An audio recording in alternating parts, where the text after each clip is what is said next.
Hi hello dears, welcome back to our channel. അപ്പോൾ guys, നമ്മളൊരു വാട്ടേ ഈറ്റിനിടെയാണ് കേട്ടോ എടുക്കുന്നത്. അപ്പോൾ രാവിലെ തന്നെ നമ്മൾ ഒരു ഗ്ലാസ് ചായയാണ് കുടിച്ചത്. ഈ ഒരു കപ്പിൽ ഒരു ഗ്ലാസ് ചായ എനിക്ക് മസ്റ്റാണ് കേട്ടോ. എനിക്ക് രാവിലെയും വൈകിട്ട് ചായ ഇല്ലാണ്ട് പറ്റത്തില്ല. ചിലവർക്കൊന്നും ചായ വേണ്ട കേട്ടോ, പക്ഷേ എനിക്ക് ചായ മസ്റ്റാണ് ഗൈസ്.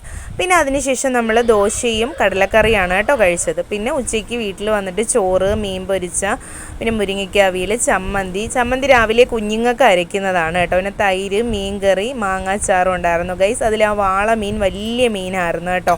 നല്ല മീനായിരുന്നു, നല്ല ടേസ്റ്റായിരുന്നു. വർക്കിലേക്ക് പോയിട്ട് വരുമ്പോഴത്തേക്ക് മേടിച്ചുകൊണ്ട് വരുന്നതാണ് ഗൈസ്.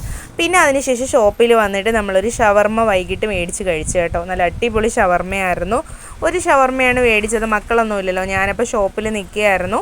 അതിൻ്റെ അകത്ത് തന്നെ നമ്മൾ ഇത്തിരി ടൊമാറ്റോ കെച്ചപ്പൊക്കെ ഒഴിച്ച് നമ്മൾ കഴിച്ചു. പിന്നെ ഇതിൻ്റെ അകത്ത് ഞാൻ മൈനോണൈസ് ഇടാതെയാണ് കേട്ടോ ഷവർമ്മ കഴിക്കുന്നത്. അപ്പോൾ നമുക്ക് വലിയ ബുദ്ധിമുട്ടൊന്നും വരത്തില്ല ഗൈസ്. പിന്നെ നമ്മൾ വന്നിട്ട് നമ്മൾ ഉണ്ണിയപ്പമാണ് കേട്ടോ കഴിച്ചത്. വീട്ടിൽ വന്നിട്ട് ഷോപ്പ് കഴിഞ്ഞ് വന്നിട്ട് ഉണ്ണിയപ്പം കഴിച്ചു. സന്ധ്യ ആയപ്പോഴത്തേക്കും ഒരു 6-6:30 ആയപ്പോഴത്തേക്ക് കഴിച്ചു. പിന്നെ രാത്രി ആയപ്പോഴത്തേക്ക് ലൈറ്റ് ഫുഡായിരുന്നു. അപ്പവും കാടമുട്ട റോസ്റ്റും ആയിരുന്നു ഗൈസ്. ഇത്രയേ ഉള്ളൂ. Tata, bye bye.